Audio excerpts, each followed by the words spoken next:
Hello, my YouTube beauties. It's Carla the Bubble Lush, and this is week 35 of my pregnancy. Awesome. I'm a few days late, but you've come to expect that, so it's all good.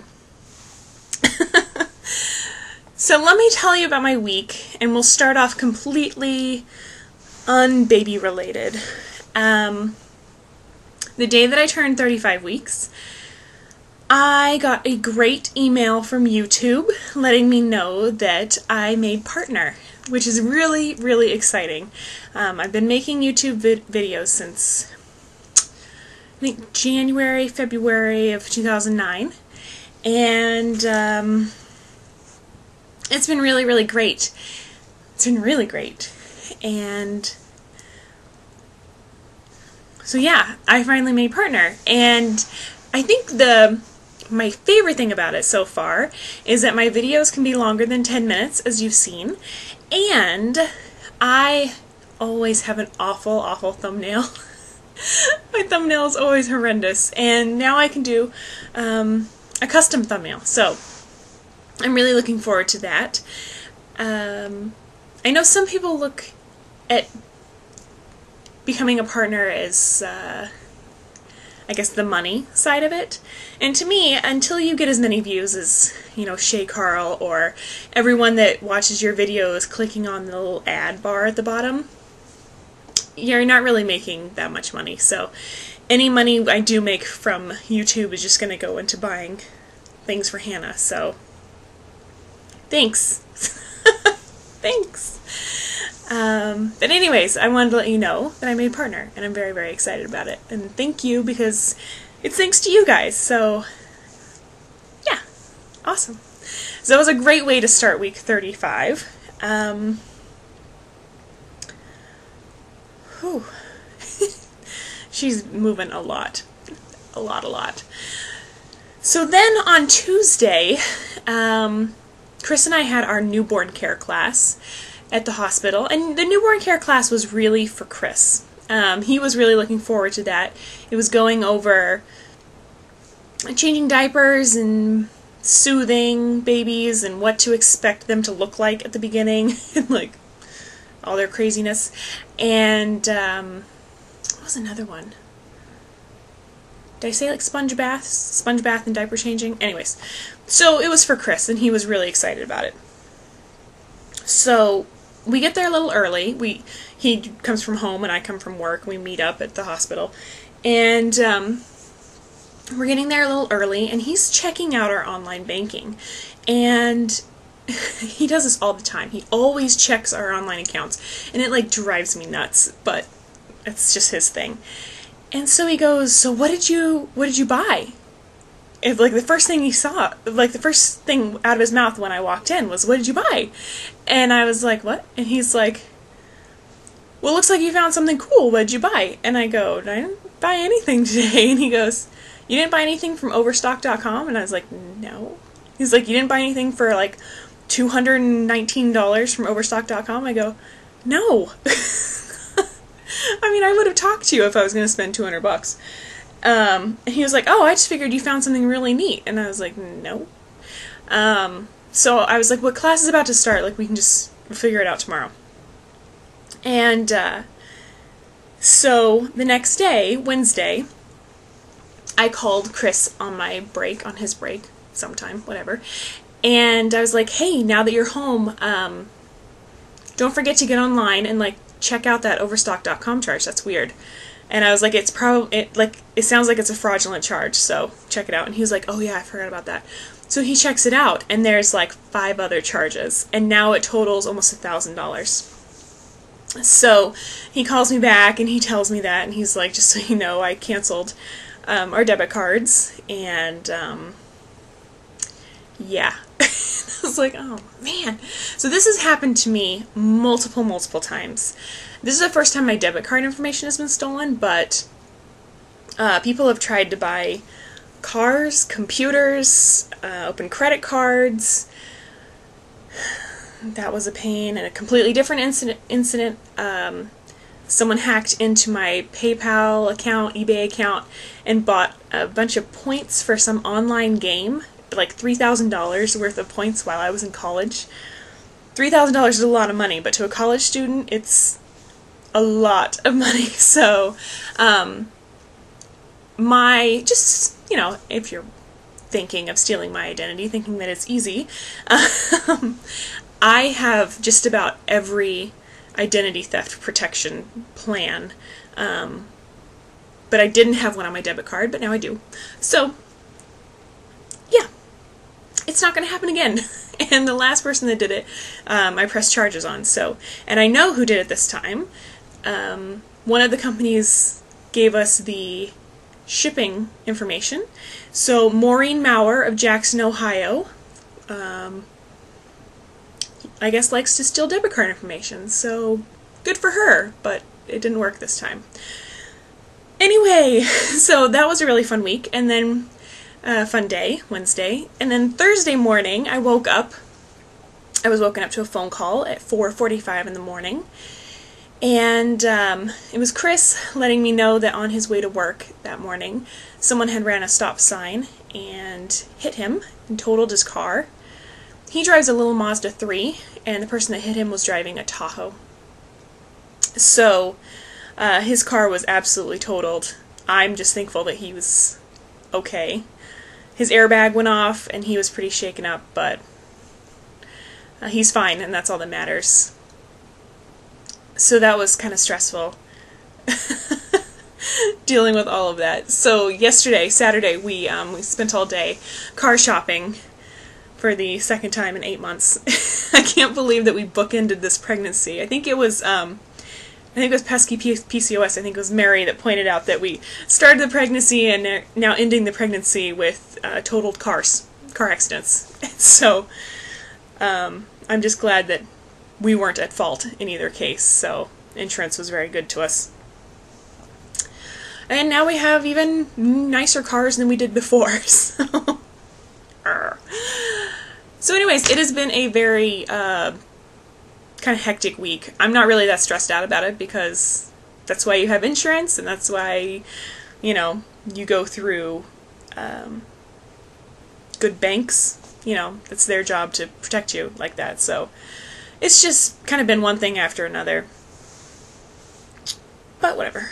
Alright, let's get on to baby stuff, because I'm already 7 minutes in. You guys are probably like, stop whining. So, 35 weeks. That means there's 35 days until my due date, and 2 weeks until she is full term. I am amazed at how much she is moving, how strong her movements are, how responsive she is to noise and music and my voice. It's just amazing. And like when I'm pressing and stuff, how she moves and kicks in response and stuff, it's just,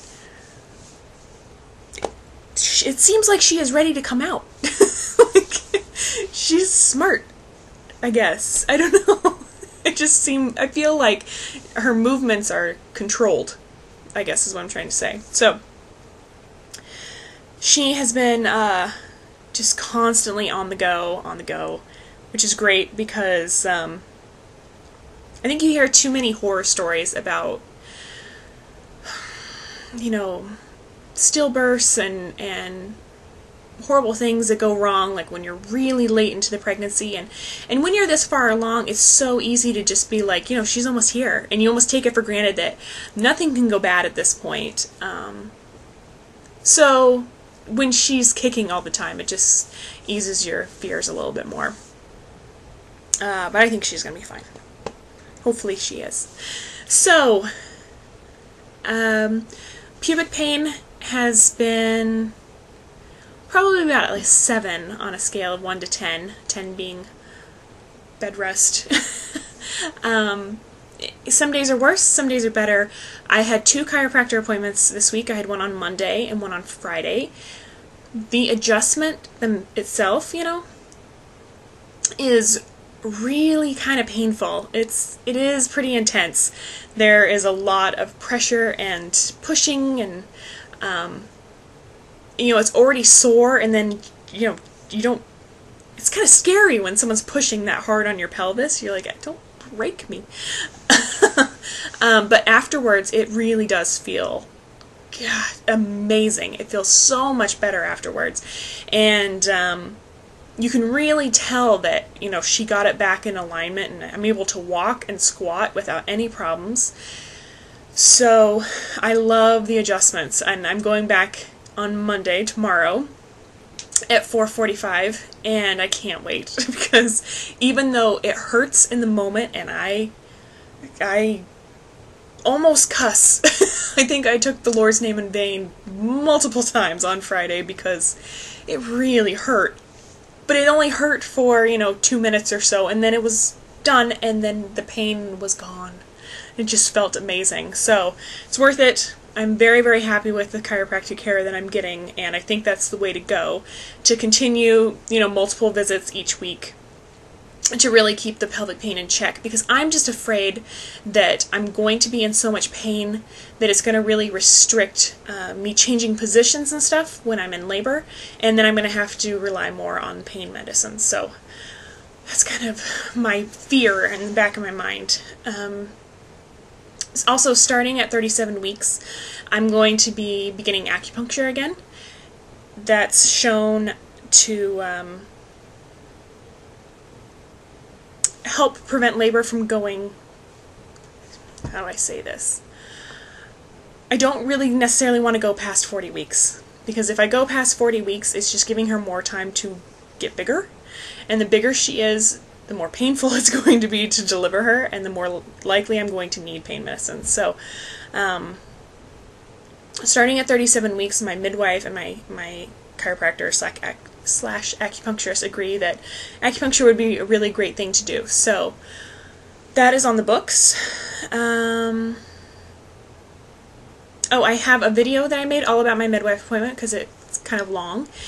And then I'm also going to film a video about the newborn care class, because although most of it was stuff that I already knew, there was a couple interesting little tidbits. One of the big things I've been working on this week with my boss is maternity leave, and I've been kind of going back and forth. Excuse me.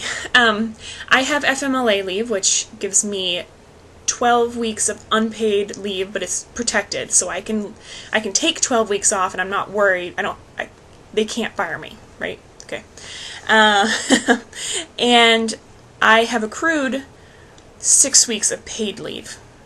So half of my leave is going to be paid, and the rest of it is going to be unpaid. I'm considering having my last day of work be Friday the 20th, I believe. I'll be 38 weeks in 1 day. I think that taking it easy that last kind of full week before I turn 40 weeks, 39 weeks, 40 weeks, I think taking it easy will help with not going into preeclampsia, because my blood pressure has been high-ish this whole pregnancy. But I think that's just kind of me. But they've been monitoring it very closely, and I think it'll be good to lay off of my pelvis for a little bit. So my fear is that I'm going to stop working at 38 weeks, and then I'm not going to deliver her until 42 weeks, so I'll have wasted 4 weeks of leave, and I won't have a baby to be spending it with. So that's kind of a fear that I have, and there's nothing you can really do about it unless you just work up to the day your water breaks, I guess. Also, what I plan on doing is taking 11 weeks off, and then going back to work middle of November. And I currently work 4 10-hour days, and I have a 3-day weekend every week, so it's a really fabulous situation. And what I plan on doing is reducing that down, taking, this is so hard to explain, but anyways, I'm going to, if I take 11 weeks of my FMLA, I'll have 4 days left, and I'm going to use those 4 days, and instead of taking a week off, I'm going to give myself 4 reduced load weeks. So I'm going to take, God, this is ridiculous. I should just show you a schedule. But basically, I would be working, 3-day weeks, and occasionally a 2-day week because of the holidays and stuff. So I'm not going to go back to full-time until the 2nd week of January. that's a really long, convoluted way of saying that. So it'll just be I'll be out for 11 weeks, and then I'll be working a reduced work schedule during the holidays, and then I'll go back full-time middle of January. Make sense? Okay. So I think that they have pretty much agreed to that. That's fine with them, and that's good, because that's what I want. In-laws have said that they are going to be driving out they're going to leave Minnesota the last couple days in August and drive out here. They're probably going to visit both of my sisters-in-law, and possibly my sister-in-law that has the baby will be coming out with them. And yeah, so that's going to be really great. I'm glad that they're coming out. They're going to be a big help. They are, I really have a fabulous in-law family. And I know that my mother-in-law is going to be fabulous, and would be more than willing to help me out when the baby is here, instead of, needing to be entertained, which I've heard some horror stories. So I think it's going to be really helpful, and between her and my mom, I think we should have the household under control. So, and some people have asked about how long my husband is taking off work. He is planning to take 3 weeks off. Yeah. Oh, someone made a funny comment to Chris, actually, that we should wait and have the baby Labor Day weekend, so that when Hannah's growing up, every couple of years her birthday would be part of a 3-day weekend. And because it would be just funny to say that you gave birth on Labor Day. Because it's just so fitting. Thought that was kind of cute. This is the last week that I don't have an appointment, so I'm not going to have an appointment this week, excuse me. But then I start weekly appointments. And at my 36-week appointment, where I'll be 36.5 weeks, I am going to have an internal done. And I think I talk about that in my midwife appointment video. But anyways, just letting you know. And yeah. I took like ridiculous notes, but I feel like this was such a segmented video. Anyway, I'm great and everything is fine, and we have our stroller and car seat out of the box. The pack and play is out of the box. It's right next to me. It looks fabulous. And I am currently packing all the stuff for the hospital. I think I have her diaper bag about 80% packed. There's a few more things that I need, but I am making progress, and we are getting ready, and it is fabulous. That's it. Thanks for watching this super long video. I really, really appreciate all the comments and questions and stuff that I've been getting, and for those of you on Facebook, you guys have been fabulous this week. So you should consider following me on Facebook. I think you can just search for Carla, last name The Bubblush, and add me. We have good discussions. Alright guys, I'll talk to you later.